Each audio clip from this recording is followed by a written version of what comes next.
You guys are here tonight to hear about the Appalachian Trail, and Pat's going to talk about spending 3 weeks hiking the Appalachian Trail from Damascus, Virginia to Clingman's Dome. Pat's been backpacking for about 25 years and started with just a 2-mile trip at Wild River, and then building up to a through hike of the Superior Hiking Trail. And he's done lots of trips to the Boundary Waters, and he typically also does winter trips in the Boundary Waters. He's into kayaking and canoeing and biking as well as backpacking. So I'm going to turn it over to Pat. Okay, it says 269 miles because that was my original plan, was to do 269 miles if I had done the whole thing. So I had to skip 29 miles because of the hurricane. So that changed to 240 miles. The title of the presentation, everywhere else we say what goes up must come down, but on the Appalachian Trail, it's what goes down must come up. That's how I felt. Whenever I went down, I was always going to have to go up again. So you have to always keep that in mind.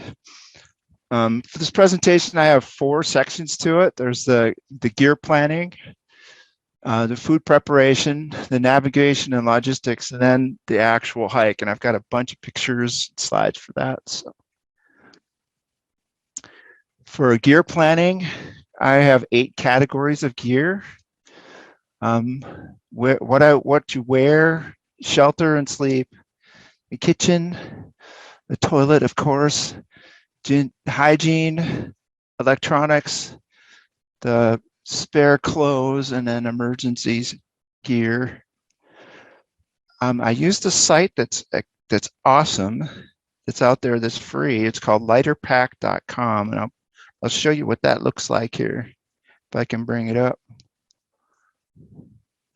So you create a free account out here on LighterPack, and you can enter all of your gear and the weight, and it converts the grams to pounds. And so you categorize it as worn or consumable, or anything that's not in those two categories goes towards your base weight. So my base weight was 20.3 pounds. And so here's all of the different categories. There's wear, shelter, and sleep. I use the Gossamer G6 pack. And then here's all of the stuff that I carried with me. This is my tent at a Lanshan 1 Pro tent that works pretty well. And I have a picture of all of the gear coming up that I'll show you here. I used a Sawyer squeeze filter. There's another rover named Jessica who turned me on to a folding bucket that's really awesome that I like. I used an alcohol stove. So this is how much, this is the fuel for the stove. And I have a homemade stove that I made from backpackingchef.com that I use. Well, some people don't bring a trowel for the toilet, but you pretty much have to on the AT because the dirt is so hard. You have to dig with a shovel. Got to have something. And there's a lot of places don't have privies, so this is pretty important gear. You don't have the most of the shelters in Tennessee don't have privies. And then the hygiene.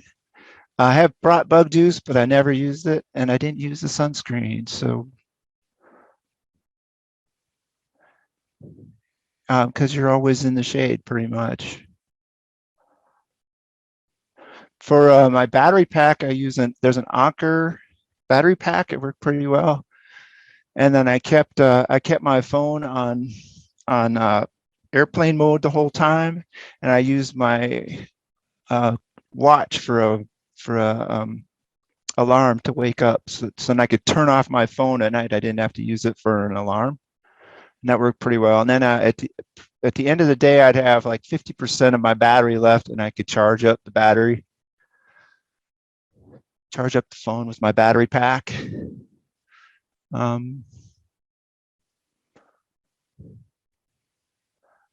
think that's about all I have to talk about in the gear.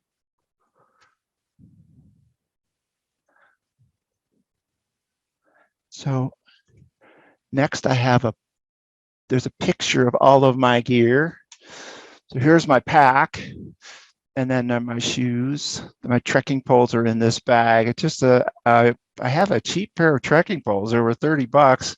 They lasted pretty well, except one is kind of, they can tend to get a little bowed. So one of them is a little bent on the trail. I must have caught myself. Here's the maps, and of course you have to have a permit in the Smokies. So I kept my permit with the maps. And there's my Tilly hat. Here's my tent, the sleeping bags inside here. And then the clothes that I wore, my first aid kit, and then I have gear. This is like I have a gear repair kit that I bring with miscellaneous stuff to repair things with. Here's my Z-Rest sleeping pad, and I cut part of it off to use as it doubles as the frame for the pack. Then for water, I've got 2 smart water bottles. One of them, I stuff a straw through the opening, and it works really well. This is better than a water bladder or a Camelback, but I use the hose from my Camelback, and I bought an adapter for that hooks really well. And the hose on my water filter connects directly to that, so I can fill up my water bottle while it's still in my pack, which is really cool. And here's my pot and cozy, and the stove and the fuel is all inside of this container here. This is my bear can. A lot of people don't bring a bear can, but it's just easier. You just can stuff it full. The extra weight, this is 3 pounds. So you do have to decide if you want the extra weight. There was one guy I met on the trail who showed me what happens when you use an earth sack and a bear gets a hold of it. And I don't know if they basically can taste it through the earth sack. So I like this better. It's just more reliable, and you don't always have the bear cables. Most of the shelters in the Smokies had bear cables, but most of the ones not in the Smokies didn't. So. And then here's my hygiene, the toilet bag, and then the electronics bag, and I put my spare clothes in here. Here's my rain gear and the flip-flops, and then this last bag is my down jacket, the down puffy. Never go anywhere without your down puffy. It's always good to have. And then next, the food preparation. So for food, I dehydrate most of my meals, almost all of them. I have a backpacking pantry that I use that I keep stocked regularly with gear, or with food, I should say. A lot of it is just leftovers from meals that I just if it's been in the refrigerator for a while, nobody's eating it, it's about to go bad. Tammy says, "Oh, you got some more to dry," so I'll put it in and so a lot of my meals are that. The ones that weren't dehydrated, I have some Zatarans and some mac and cheese that I'll add dried meat to. That works pretty well. I do 24 ounces of food per day in 2 food saver bags. So I take all the air out of them. Breakfast is usually oatmeal, or I had some pancakes, French toast. I dry my own eggs too, which is as tricky, but it works. For lunches, I cold soak a regular dinner entree that works pretty well. Then that cuts down on the fuel usage. So I only need to bring 5 ounces of fuel for 5 days. For dinner, I have a main entree or soup and a pudding for dessert. Sometimes mac and cheese, like I said, or the Zatarans. One of my favorite snacks is the Mott's gummies. I get a big box of those from Costco, and they really are an energy boost. They work pretty well, and they're not very expensive. So, and then Pop-Tarts, trail mix, hot tamales are one of my favorite candies. So I include those when I can. And then for candy bars, my favorite is a Milky Way bar. So.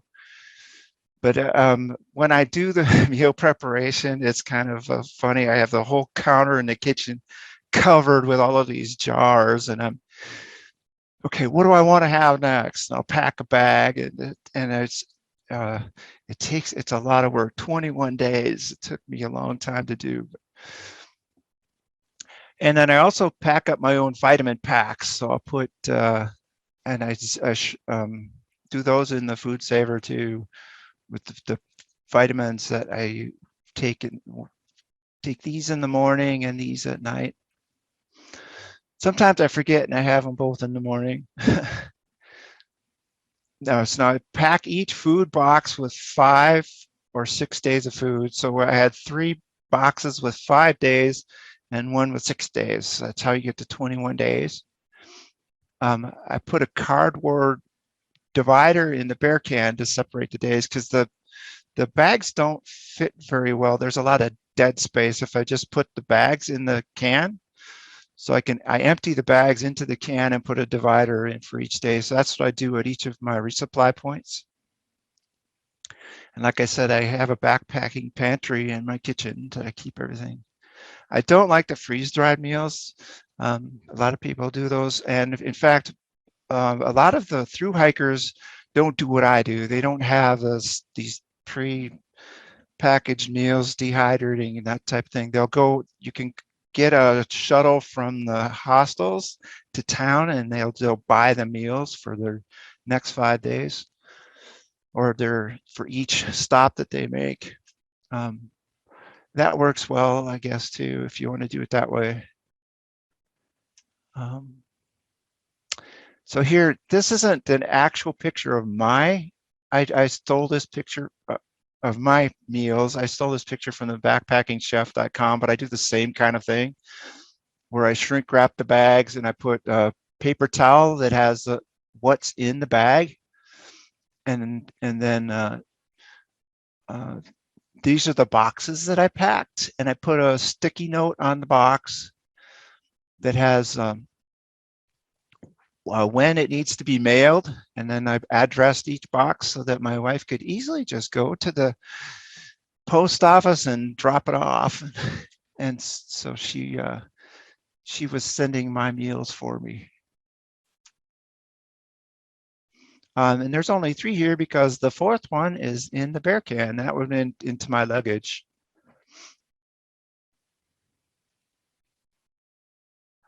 So the next thing I'm going to talk about is navigation and logistics. Of course, the first thing you have to plan is how you're going to get there and how you're going to get back.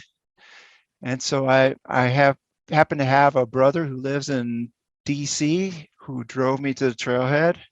And it was nice. I hadn't seen him for a long time. So I got to touch base with him and see his kids and everything. Then for the trip home, my wife met me at Clingman's Dome, and we spent the weekend celebrating our anniversary. She met me on our anniversary, so it was kind of cool. I planned where I was going to go to. I was going to stay every night for the 21 days of the trip, with 18 miles maximum per day, and tried to average 12 miles per day, including 0 days or near 0 days. The software I use is it used to be called Gut Hook, but they've changed their name to Far Out, and it loads on your phone. It's awesome. And it works in airplane mode. So you download the maps, and so then you don't use as much battery. And they have an online version that I can show, that I'm going to show on this demonstration here. It's also got social networking to it. So here's the whole trip that I did. I went from there's Damascus, and I think Clingman's Dome has been here somewhere. They're right there somewhere. There's the section, the map from Standing Bear Farm here to Damascus is this section here, and then there's another section from the beginning to Standing Bear Farm that I'll have to load later on here. But then, like the first 5 days went from Damascus to Roan Mountain. So that was my first 5-day section right there. I'll talk about that a little bit later. So I also loaded a bunch of waypoints and into Garmin software for a backup. I found a file with all of the routes for the Appalachian Trail and loaded it into Garmin. And then I marked the waypoints from the Far Out app on that map. I spent a lot of time, and frankly, I was wasting my time because most of it I didn't even need. I pretty much just needed the route itself because everything else was on the Far Out. But I guess if my phone had crapped out on me, I would have had this as a backup. So I guess it would have been worthwhile. And then I have a third backup is I bought all of the maps for the Appalachian Trail that I plan on using. I think it was $100 or something. The Far Out software is $60. I've had this Garmin software forever. I got it on eBay secondhand. So, and then I did make in terms of mistakes that I made. I originally had planned on a bounce box that was going to go from resupply to resupply. That just does not work because you have the fuel in there, and which means you have to send it hazardous materials, and you have no idea when it's going to get there because it's dependent on when they have a truck that can ship hazardous materials. So the first place I sent it to was my brother's house in DC, and it took like 5 days too long. So I just had him ship that box to the end, to the last hostel, and then I left it there. But frankly, everything you need can be gotten at the hostels. They have fuel, and they have pretty much food and everything. They'll take you trips they'll take you on shuttles to the town to get what you need. I also had trouble with the platypus bags I tried to use on my Sawyer mini filter. The squeeze filters, the bag doesn't hold up. Even the bag that comes with the Sawyer mini filter breaks. I had one of those break. So I'm planning on purchasing a C-Knock going forward. Hopefully that'll be more durable. I saw one of the thru hikers who was southbound had a C-Knock working with his Sawyer, and it worked pretty well. I couldn't find one on the trail. I also underestimated the mileage at the end. I could have finished in the section in the Smokies in 3 days instead of 6. I thought that with the elevation gain at the end that I would need the shorter days, but it turned out I didn't because I had gotten my hiker legs. I also had a big problem with the flights. I originally booked one of my flights. Initially, my wife wasn't going to pick me up, and I was going to get a flight home. That flight was $514.20, and the app, the Booking.com app, timed out on me. It charged my card, and I can't get my money back. So I have been trying ever since August 10th to get my money back on this. So if I may have to go to small claims court on that one because they are terrible. Do not, I wouldn't recommend ever using Booking.com for anything. So here's the actual hike itself. For the first section, so it's basically 4 separate 5-day or 3 5-day and 1 6-day hikes. So with resupplies at the end of each. So for this section, I stayed at this first 5 days. I stayed at the Broken Fiddle Hostel with my brother, and in Damascus, and then I at the Double Spring Shelter, Van Deventer Shelter, the Boots Off Hostel, Moreland Gap, and ended up at the Mountain Harbor Hostel in Rowan Mountain. The first 18.5 miles, the first day I did 18.5 miles, which was an aggressive start. It's probably my longest day, and there was 2,100 feet of elevation gain that day. The first 4 miles had like 1,600 feet, I think. The second day I did a short day, or no, the second day was 16 miles, and 9.4 miles in, I had a little bit of knee pain that started, and then I almost stepped on a timber rattlesnake just a couple miles from the end. I have a picture of that coming up. At the Boots Off Hostel on the third day, I accidentally left my headlamp in the wash, and it wasn't working. So I ended up having to use my emergency LED light. So my emergency gear aid bag came in handy.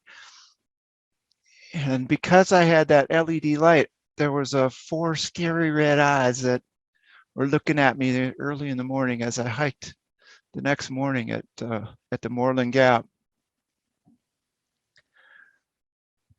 For trail names of the people that I met on the trail, there was Preacher, Frodo, Duckfeet, Wizard, Aloha, Cowboy. Cowboy stayed with me at the Double Spring Shelter, and he's a southbounder from Sobo, from and he was cruising, and I couldn't keep up with him. He's the one who had that sea knock that I talked about. There was Firefly, Brasslight. Woofy I met Woofy on the second day as I was hiking out from the Doubletree or Double Spring Shelter. He had an eye patch, and he's a cancer survivor, and I think these other 2 were from Wisconsin. Freight Train, Freedom. Guy called himself Nobody. Georgia Turtle. He called himself Georgia Turtle because he originally was Turtle, but he met somebody else who was called Turtle, so he's Georgia Turtle.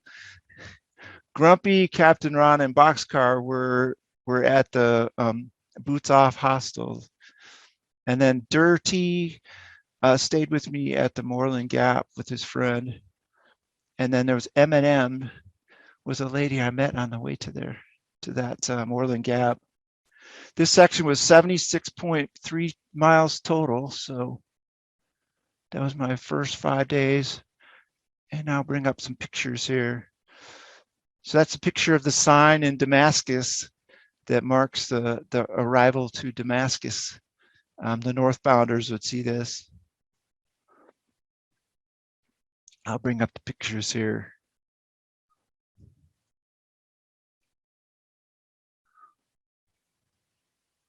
Come on.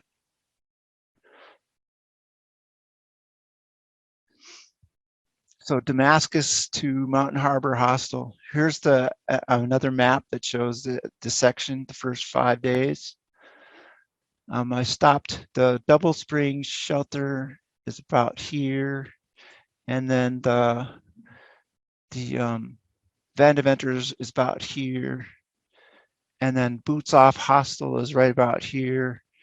And then there was the Moreland Gap is right in here, and the Mountain Harbor is right about here. So there's me at the start of the trail. My brother took this picture. And you can see there's the trailhead right behind me. And that's what it looks like. So you're entering a tunnel, basically. It's kind of scary to start. But I started at like 6:30 in the morning on September 17th. And then 4 miles in, this is the Tennessee-Virginia border. And I took a video here.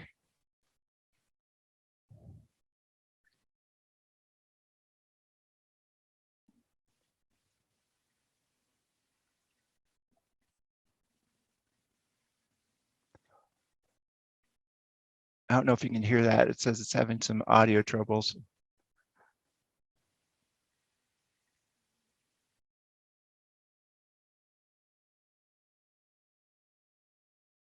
I saw a fox very shortly into that section of the trail too, to start right at the start.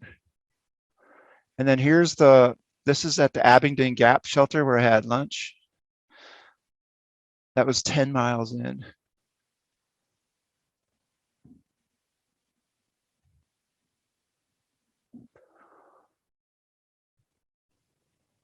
Somebody left a pair of pants on a tree. I didn't want to touch them, but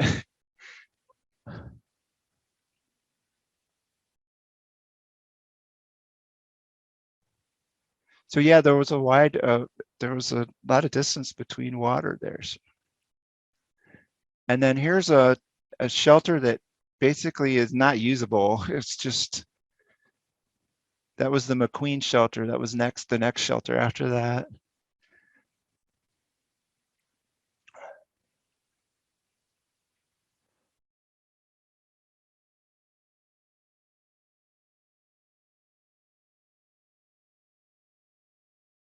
Yeah, it was pretty.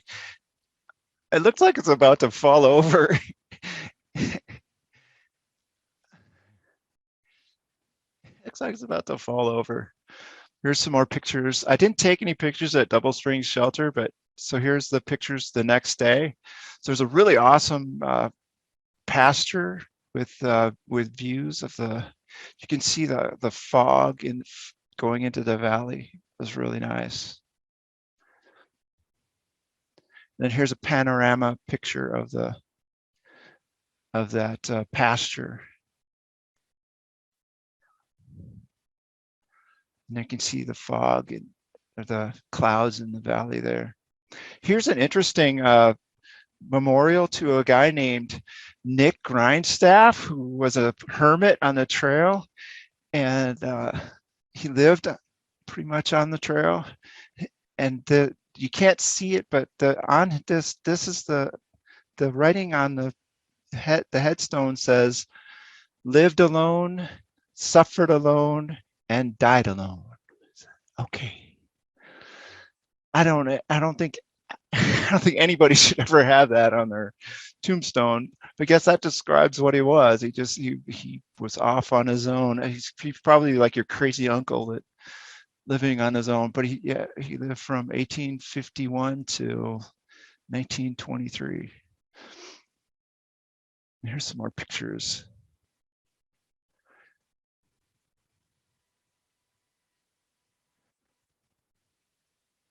The life of Nick Grindstone is interesting. You can find it online, but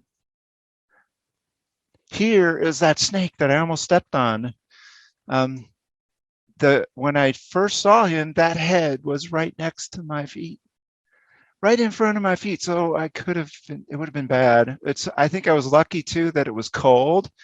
It's like 50 degrees, and the snake had just gotten onto the trail to warm itself up. So when it stretched out, it was a lot longer than this. You can see that rattle is big. So he would have been, yeah. It was scary. I got out of there quick. There's some more pictures. Beautiful scenery. Just incredible every place that there was an overlook. Here's the dam at Lake Watauga.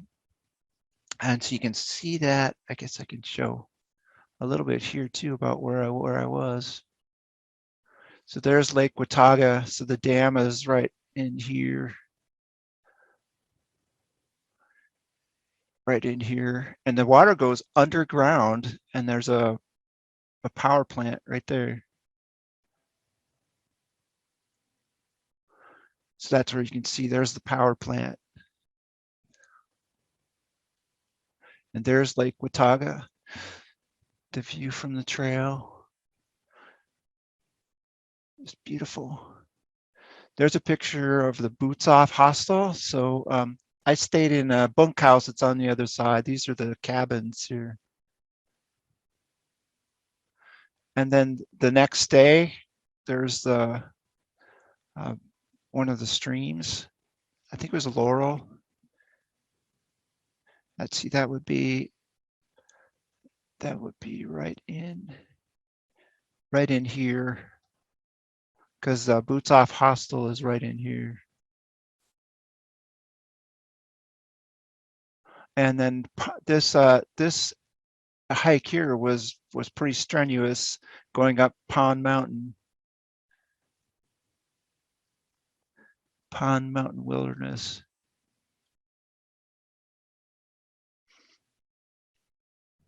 Let's see.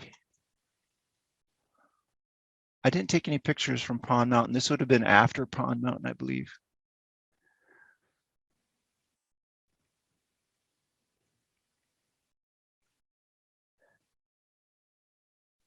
And here's Laurel Falls. And there's a video here.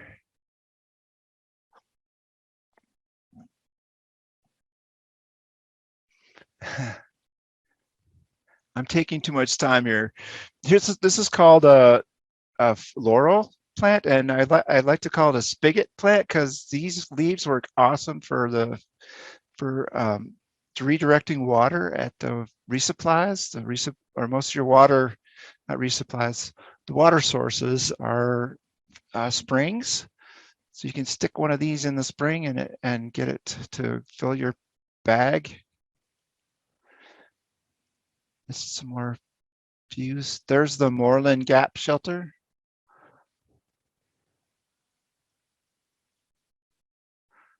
And that's where I had the trouble with the headlamp. No, skip that. This is where I stopped for lunch the next day. And then here's the Mountain Falls shelter. It's probably one of the nicest shelters that I saw there.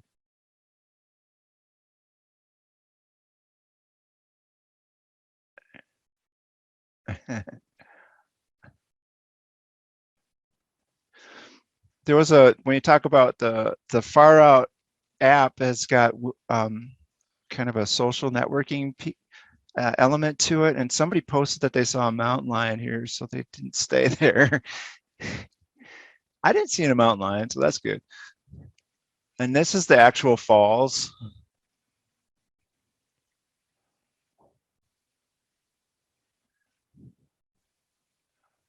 And then the next is Jones Falls. Looks pretty similar.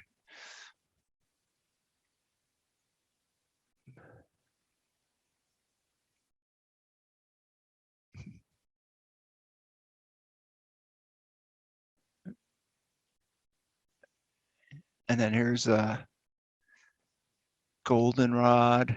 Here's an interesting thing I saw. I didn't know what it was. I took a picture. It turns out this would ordinarily have a fence going between those two ramps. So you would walk up one side and down the other. I saw that in several places.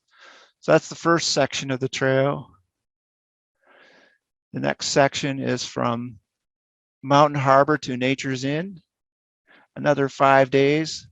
Stayed at the Mountain Harbor Hostel, Roan Mountain High Knob, which is the highest shelter on the trail. Cherry Gap Shelter, Uncle Johnny's Hostel, and Big Bald Shelter.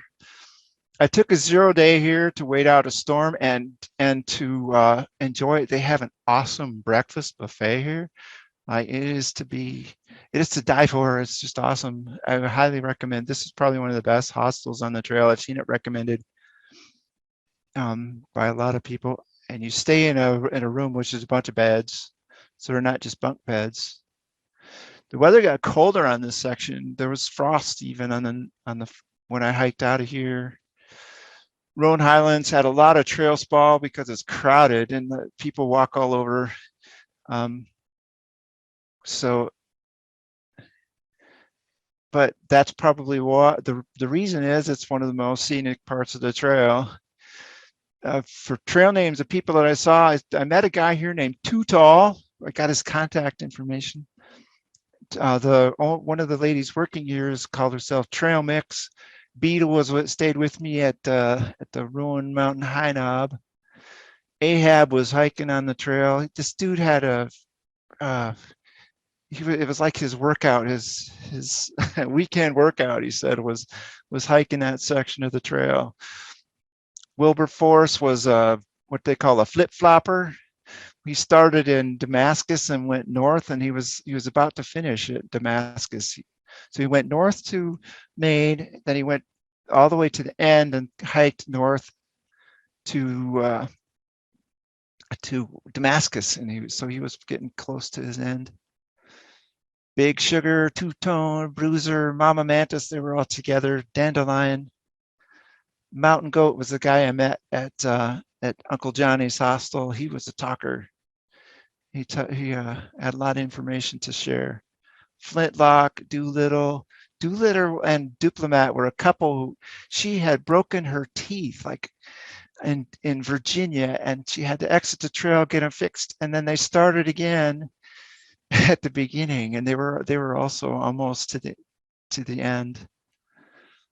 Kind of interesting. I think they were from England. So here's the pictures that I have from there. I'm going to try to get going here. I'm running out of time.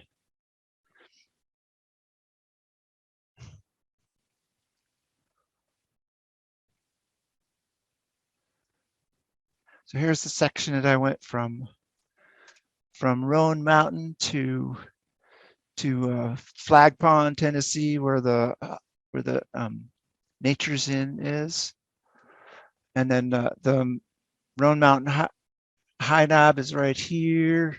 And there was Cherry Gap was in here, and the or the Uncle Johnny's hostel is here, and then there was the Big Bald was in here. Just awesome.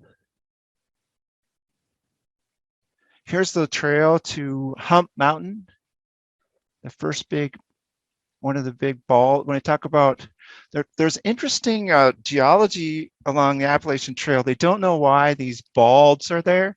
They're high mountains that don't have any trees on them, and they don't know why, because they're not really above tree line. So, but this is one of the first balds, and that's the Hump Mountain right there. It looks like a hump, like a camel hump. Oh.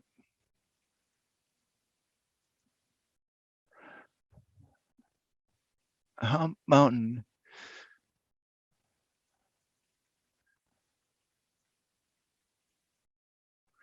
It was getting windy and cold there. So there's the Hump Mountain. It's at 5,587 feet. There's a video from the top here.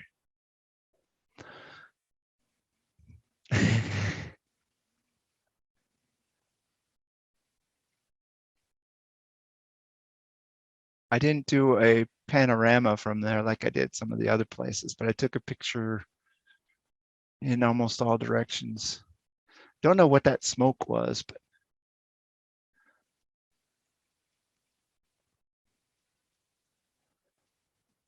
and there's the other side of Hump Mountain.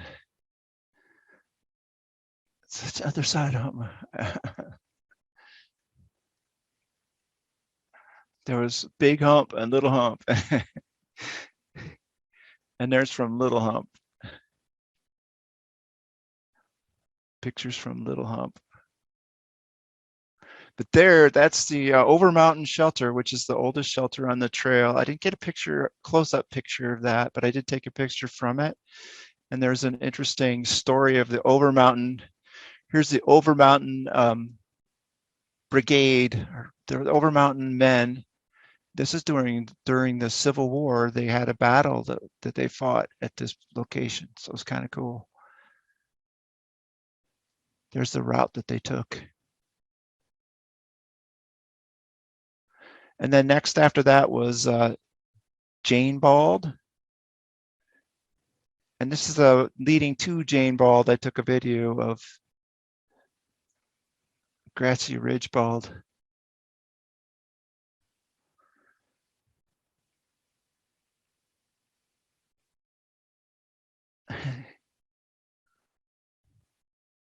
So there's Jane Bald.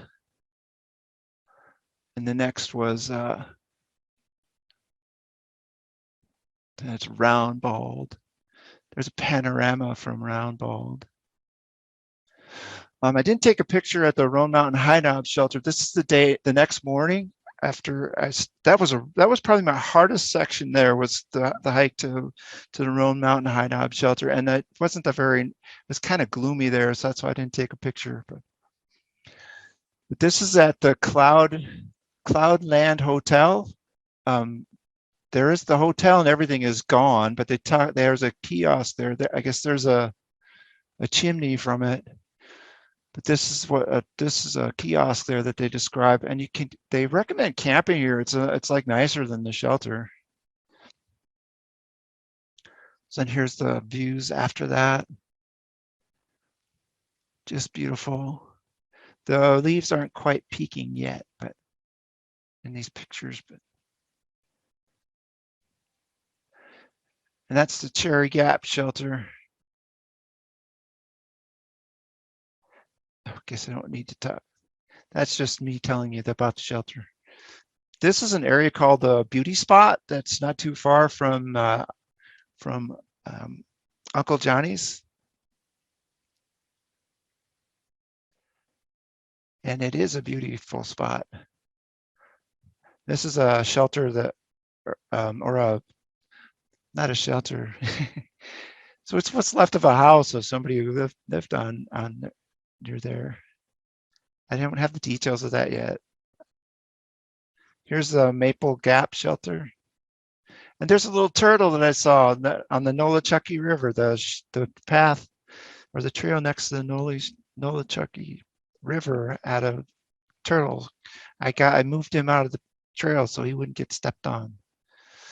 There's the Nolichucky River. There's Uncle Johnny's hostel. I stayed there, and that's where I met Mountain Goat. And then we did a trip to town, got some food. That's one thing I didn't figure in, and I should have, was trips to town. You don't have to eat your trail food. So I did have to donate some food to the hiker boxes, and there's food boxes and hiker boxes along the trail that people put stuff that they don't need anymore or they don't want to carry. Then the next morning I left at like 7 a.m. and it was foggy, but it was kind of cool seeing the fog or the sun through the fog.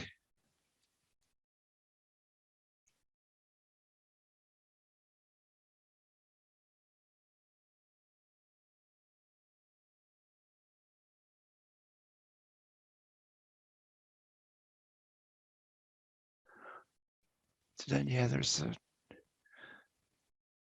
at this point, I hit the halfway point, which is 134, what would have been my halfway point if I went the whole way, but turns out my halfway point was way before this because I had to skip the Hurricane Ian.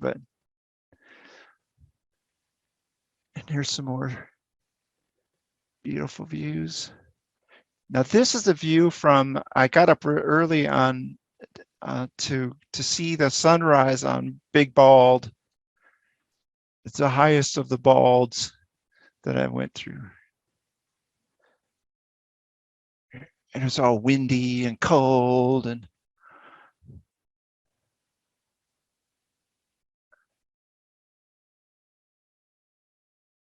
And then there's the surveyor mark for the top.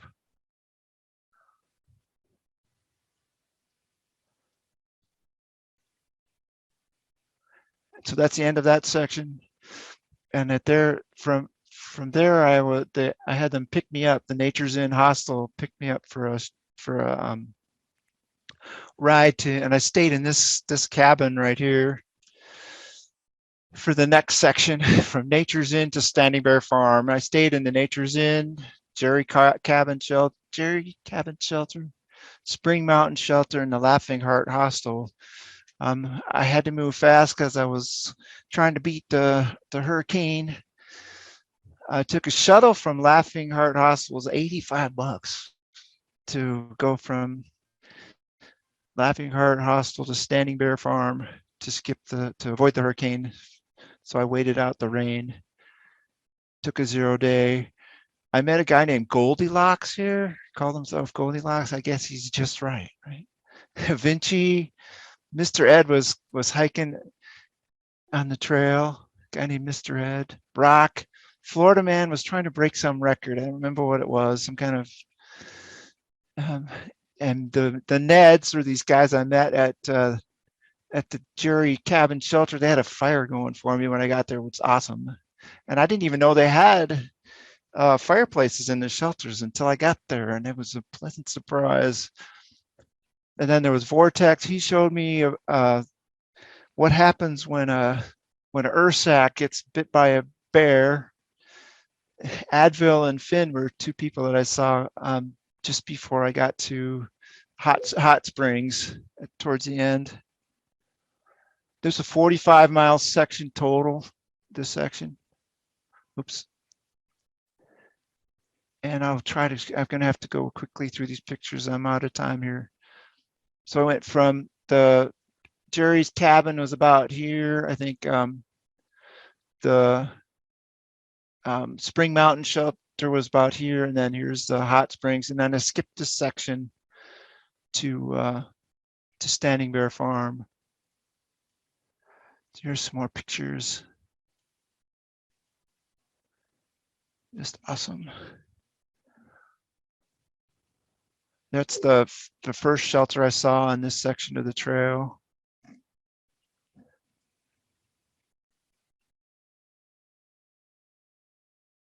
There's the lights in the morning, the next day after Jerry's cabin. Beautiful sunrise in the morning.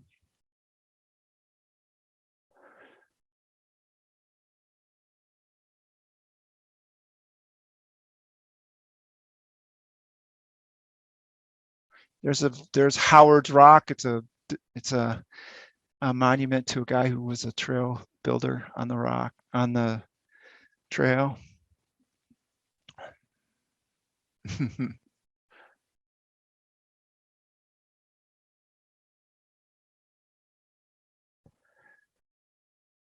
There's another panorama at that rock. And there's the fire tower that I took a picture. I climbed the tower and I wanted to take pictures of the coming hurricane. So that's the hurricane on its way.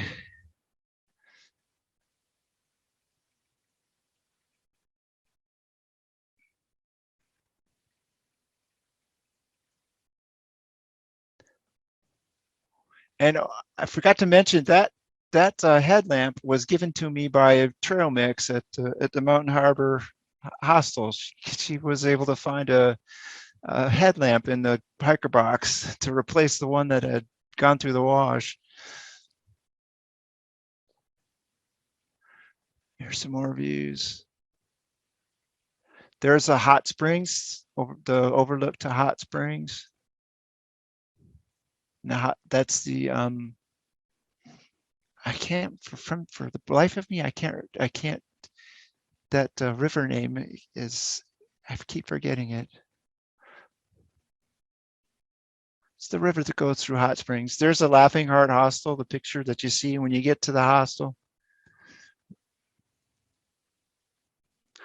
The next section was from Standing Bear Farm to Clingman's Dome. Oops. And I stayed at Standing Bear Farm the Davenport shelter is 3 miles in, Cosby Knob, Peck's Corner, Icewater Spring, and the Mount Collins shelter. Standing Bear Farm is very rustic. There's a lot of stuff everywhere, so it's kind of cluttered. Because I think it's because they live there. Davenport Shelter is the last shelter that has a bear cage in front of it, which is it's not it isn't very nice. I mean, I don't like it. You felt like you're in a death trap. I have some pictures of that coming up.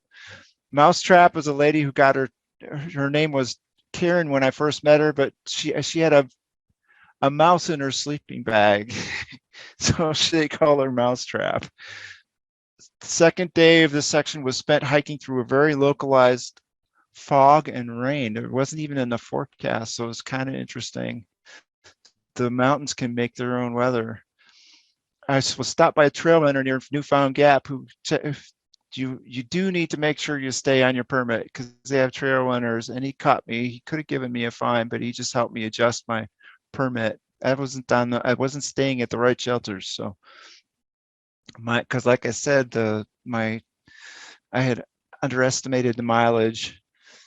Trail names for people was Lala, Shaggy, Mousetrap, like I said, Oscar Foxtrot, which stands for Old Fart. Squints, Full Tilt was a guy who was southbound. He had come from Michigan, drove 6 hours to enter the trail again, so I met him at Davenport Gap. Eclipse, Captain Caveman was the trail runner who caught me with off of my permit.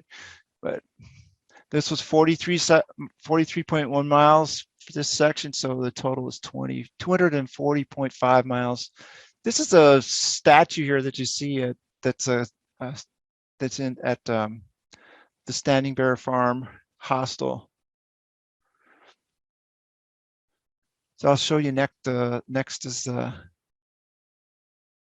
so yeah, like it went from here to here, and there's Davenport, and then yeah, I should have marked the spots on that, but here's the Davenport shelter, and I talk about the cage.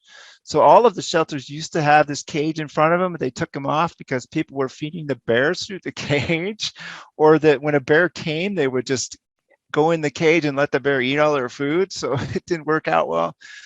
So I think they left this one just to show people that this is not what you want. And here's what the bears do to this is broken off by a bear. And there's just a dinky little chain replacing it. You go in there, and if a bear ever did get in there, you'd be dead because they can't get out. You'd be blocking the door. So I didn't like it. There was a nice fireplace in there though. So, and that's where that Full Tilt showed up, and he was moving, man. I didn't see him the next day. He was gone. He took this picture, so. And then the next day, there was all foggy, so this is a kind of a cool rock that I saw. So this is the next shelter, and see the fog. The fog didn't clear until the next day. This is at Cosby Knob. A bunch of people came here, so you can see there's somebody there. This is a pretty crowded shelter, and most of the shelters in the Smokies are pretty crowded. There's another fireplace in there, and those fireplace or the shelters in the Smokies have privies, which is nice. So you don't have to dig a cat hole. Here's the next day. The fog is kind of clearing, and it's cool that you're walking at the level of the clouds. You can see the clouds. This is the Tri-Corner Knob, which I was supposed to stay, but I went on to the Peck's Corner. I didn't get a picture of Peck's Corner, but that was also pretty crowded. And then I'm almost done here. These are the views from the trail on that day. I can't remember if this is from Peck's Corner or before Peck's Corner.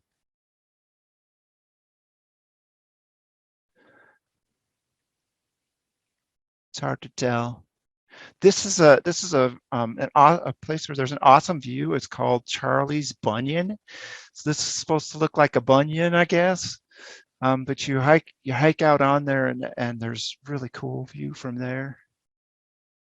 You hike out to the end, and here's the view from the end of Charlie's Bunyan. And there's a panorama of what you see from Charlie's Bunyan. It's one of the few areas where you see exposed rock on the trail, which is interesting. Or even in the Appalachians, I guess. This is the Icewater Spring Shelter, and this was full. This is where Karen became a mousetrap because a mouse had gone.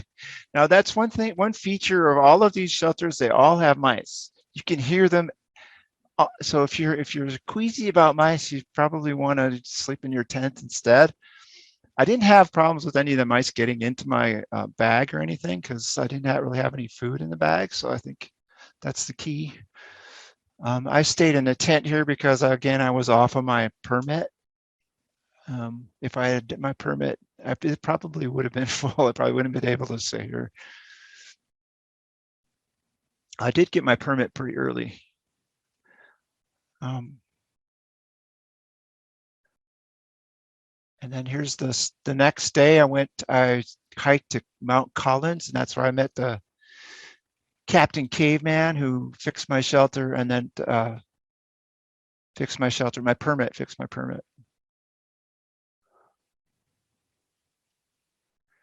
Here's all the views on the way to Mount Collins. This is the plaque at Newfound Gap. Newfound Gap is really crowded. Everybody goes to Newfound Gap. So you see a ton of hikers, day hikers. They have a bus that brings a tour bus. There's an old couple who met me there, and they're asking me they're asking me, how far is it to the view? I said, oh, that's 5 miles to Charlie's Bunyan, but there's another view that's shorter anyway.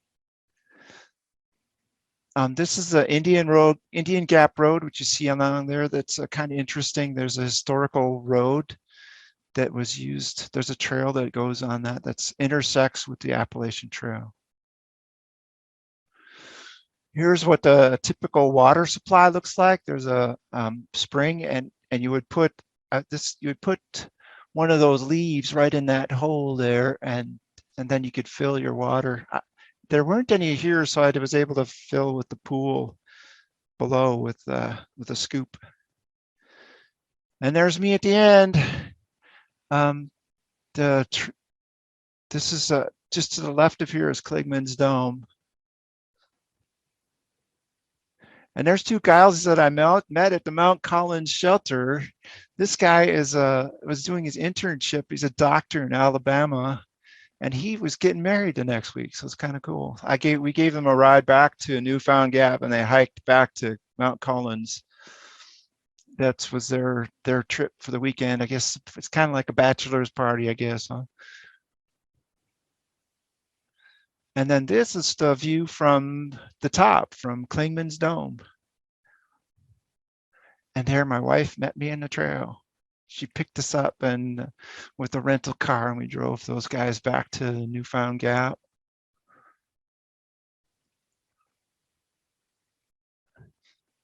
So looking here, I think I lost some weight. I'm looking pretty skinny here. I think I lost 10 pounds.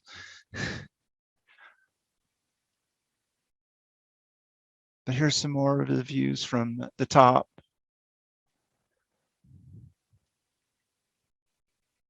This is a view from Newfound Gap. We drove, Tammy and I drove back to the Standing Bear Farm, and we stayed there the first night. We celebrated our anniversary that weekend, the weekend after. And you can see the colors are getting nicer at this point too. I think they were starting to peak. But that's it. It's all done. How far? I didn't go too much over, I don't think. I don't know. You're fine, Pat. We have a lot of questions in the chat. I guess. I see that. What was your trail name? Everyone wants to know. Oh, I forgot to say my trail name. My trail name is Desperado. My favorite Eagles song is Desperado. So, and it kind of fits because I've been trying to learn Spanish for a bunch of years. So, and Desperado is Spanglish. So yeah, I still can't speak it very fluently even after 20 years. So what did you use the folding bucket for? Oh, the folding bucket worked well to get water. So you can fill the folding bucket with water and then pour it into the bags that are used for the water filter. I found that a scoop works a little better though. So I kind of didn't use the bucket as much. Bucket works better for like streams and stuff because you can fill it at a stream. The scoops work better when there's just a little puddle there to get the water from. So I took a life water bottle and cut the bottom off of it, and that became my scoop. So Okay. it was Jessica Phillips who turned me on to the scoop or the bucket. Yeah. How frequent are the hostels? Could one hike the trail and stay at hostels only? I don't think you can do that because they are kind of far apart. You wouldn't. I pretty much planned on every hostel that I saw. I was planning on staying at them, but I think there are a few others. There's some that didn't respond when I tried to contact them. Like there was one King Coral hostel I was planning on staying at that was near Boots Off hostel. They didn't reply, and I think I heard from the guys at Boots Off that they weren't operating anymore. So, and then there was another one that was on the trail. There's that Laurel Gap, I think. I can't remember Laurel, but they didn't respond. But when I was on the trail, they had a sign that said that they were still in operation. So they basically don't have anybody taking calls or taking emails, but if you're on the trail, you can stay there. Wish I had known that. So the trail name, what's your trail name? How do you feel about the rocks in PA and New Hampshire? Someday, I guess I haven't said this, but I'm planning on doing the whole thing in 10 years. So I'm planning on going back next year to do the beginning to where I ended up. And then I'll probably I'll work my way north. I'm thinking I should probably do the northern section while I'm still young, because I'll probably be, if I save that for the end, I probably won't be able to do it because that's the hardest areas. You know, the 100-mile wilderness in New Hampshire and Mount Katahdin. That's just, yeah. Maybe I'll probably have to do that 2 years from now. I started in September 17th and ended in October 7th. What else? Can you find any other questions? How much water did you have to carry each day? Oh, I carried about 1.7 liters at a time. But most of the time when I got to the next water supply, I still had a bunch of water left. If it was hotter weather, I'm sure I would have been drinking a lot more than I did. And they talk about cameling up. I found that cameling up doesn't work very well. So if you get to a shelter and you have a bunch of water, or not a shelter, you get to a water supply and you have a bunch of water left, you drink all the water you have and fill it up again. I found that I pee that all out right away anyway. So it's better to sip as you go. So I started to use the GPS has a feature where every time you hit a waypoint, it makes a beep. So I planned it. Every time I heard a beep, I would take a drink. So I think that helped me keep the water, keep hydrated better than if I was cameling up. Pat, there are a bunch of questions about where you're allowed to stay, how the shelters work, if they're reserved first come, first serve, and how the permit works and being off permit and all of that. And I Yeah. think a lot of people are wondering about that. So when you in the Smokies, you have to stay in the shelters, or at the shelters. You're supposed to. Some people don't. I heard people saying they were going to go on to their but if one of those trail runners caught you, you could get a ticket, could get a fine, I suppose. Any place outside of the Smokies, you can pretty much stay anywhere. They talk about there's preference for through hikers in the shelters, but I don't think isn't enforced. But I think it probably would be more enforced during the bubble. In the spring when everybody's going. I heard rumors that places where I was staying would have had 20 people, 30 people, everybody camping outside, and I'm going to avoid that. So I don't plan on ever being on the trail during that bubble time, which is in the spring. Most people start at Springer Mountain and they quit by Damascus, or even maybe a little further north. So yeah, you want to avoid that area during the early spring. So yeah, I think that's talk about that. Yeah, shelters aren't reserved. They are reserved in the Smokies though. Like you can go on the web. There's a website, and you can get a permit up to 30 days before you plan on staying. So I made sure I set a note in my calendar that I got online right at the 30 days before I was going to be there, and that worked out pretty well. I wish. The problem is, like I said, I planned. What you plan and what you actually hike, they're never the same,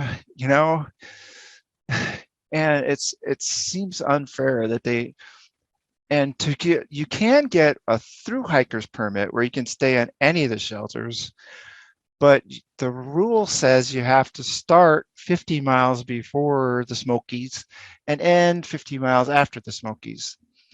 I suppose there's no way they could prove that you're not doing that. So I almost like you'd want to get just a through hiker permit if you can. I mean, I was starting 50 days or 50 miles from the trail. I think it would have been okay. So when I do it again, I think I will just get a through hiker's permit. So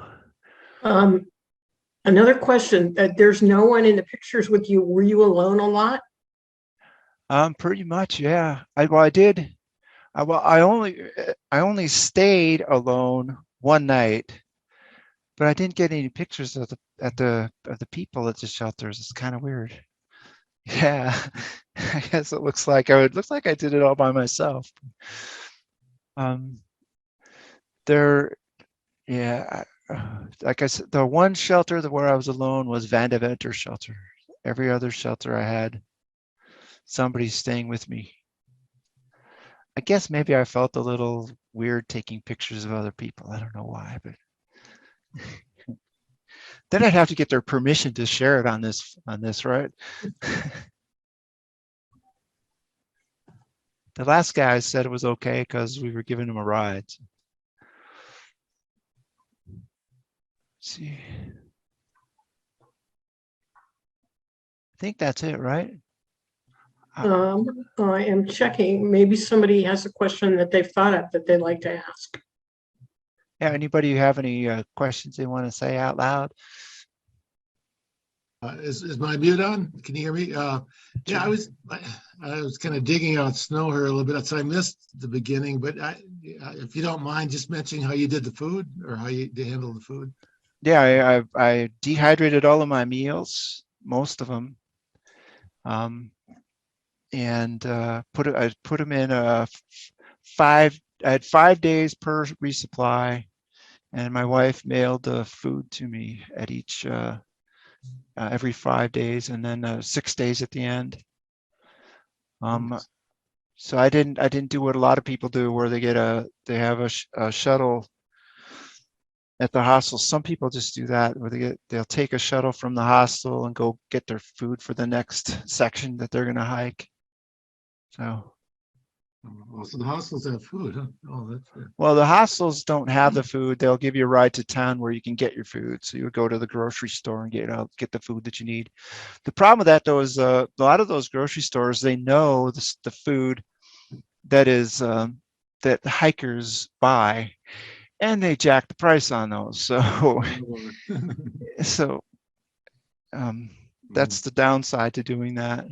So then you said you picked them up. They're mailed to different towns along the way, then, or is that? Well, the hostels will take packages. Oh, see, oh, I And see. yep. So I had my wife mail the food right to the hostels, and I could resupply at the hostels. And in the future, I had a bounce box, but in the future, I just include the gear that I would need at each section in the food bags and the food boxes. Oh, And the hostels have fuel. I used alcohol fuel. oh, okay. Yeah. Well, white gas, huh? The alcohol is a lot lighter. I only had to have 5 ounces. Oh, okay. 5 ounces of fuel for each section. Oh, so alcohol burner. So it's not white gas, it's alcohol. Oh, Yep. Oh, An alcohol stove. oh. It's actually, the stove itself is just a tea light, the cup, the aluminum cup from a tea light candle. So you take the cup off and you fill that with alcohol and light it. That's the stove. Works pretty well. The plans for it are on backpackingchef.com if you want to. I didn't post that link, but So it's not something like REI sells or something. no, I don't. I made my own with that, with the plans from backpackingchef.com. Oh, thanks. Pat, there's a question here. What is a bounce box? Oh, bounce box. It would be a box that you fill with the gear that you're going to need at each section, and you would mail it ahead. So if the bounce box had worked for me, I would have it first would have gone to my brother's. He was going to mail it to my first resupply point, which is 5 days later. And then I would pick it up there and mail it to my next resupply point. So that's why they call it a bounce box, because it bounces from resupply to resupply. But like I said, it has to be shipped as hazardous materials because it's got the fuel in it.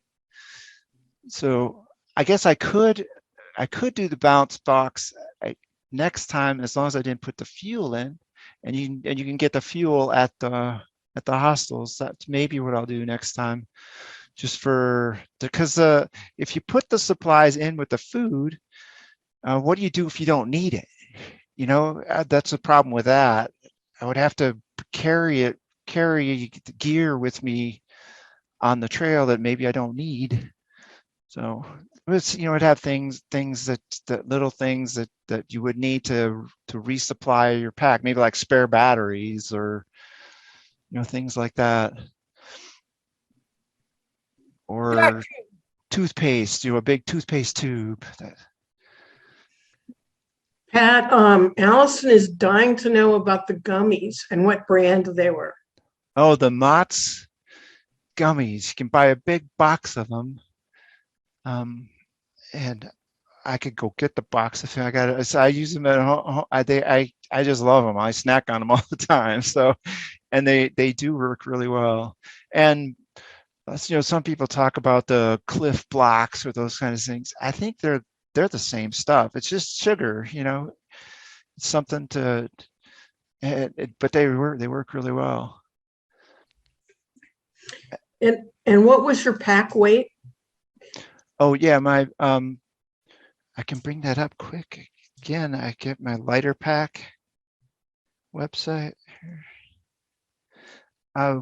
My base weight was 20.3 pounds, and my full skin out weight was about 40 pounds. Let's see if I can bring this up here. It's giving me trouble here.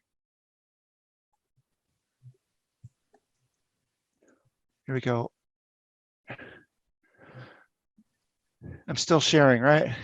Yes. Yeah, so my total weight was 39.26 pounds, skin out. So that includes all my, everything I wore and everything all the water and everything. And then here's my worn weight, and my base weight was 20.3 pounds. So that would include the pack and the gear that goes in the pack. And then 12.3 pounds for consumables like water and food. And I highly recommend this lighter pack site. And it's free. Anybody can create an account out here and put all their stuff. You can. I think I can even share this too. I could share this with the group if I wanted to. I think it's if you can just read it. Maybe I'll share this to the group if people are interested. Maybe I'll post this right here. I'll copy that and paste it in the chat. Okay. So it was an internal frame pack, or was it your own kind of custom pack, or what did you have? It's a Gossamer G. I don't know if it's a G5 or a G6. What I like about it is it's got the mesh pockets on the outside. You just stuff stuff in. It works really well for that, and it uses the Z rest for the frame. I tried to use the Z rest, the full Z rest, but it was too thick, so I had to cut part of it off and just use that as the frame. So that's saves on weight, where the frame of the pack is your sleeping pad. Oh. Yeah. Let me paste I'll paste that. There's the link to my lighter pack. I think people can access it just like read only. Okay. Thanks. There was one last question about food, Pat. Kim Mhm. was wondering what food you craved the most. Interesting. I don't know. I don't think I had much of a cravings. Well, I do know I didn't really crave much food, but I know that at Pizza Boots Off Hostel, he took us to town. I went to McDonald's, and that was the best Big Mac I have ever had in my entire life. Oh, and then we at Roan Mountain, we went to a Mexican restaurant. Oh, that was so good. Oh, it just makes food taste so good when you've been. Yeah, I can remember distinctly all of those meals. We went out to eat at Nature's Inn. We went to town, had some barbecue. Oh, I guess I could say I was craving barbecue. Yes, I was craving barbecue. Well, they say that when you're hiking, you burn, because it's a low intensity, long duration workout, that you burn more fat than carbs. So I can see why I would be craving barbecue, because that's fat. Your body wants fat, and you can't. It's hard to get it too. I did bring one of the things I did include in my pack that I probably should have used more was olive oil.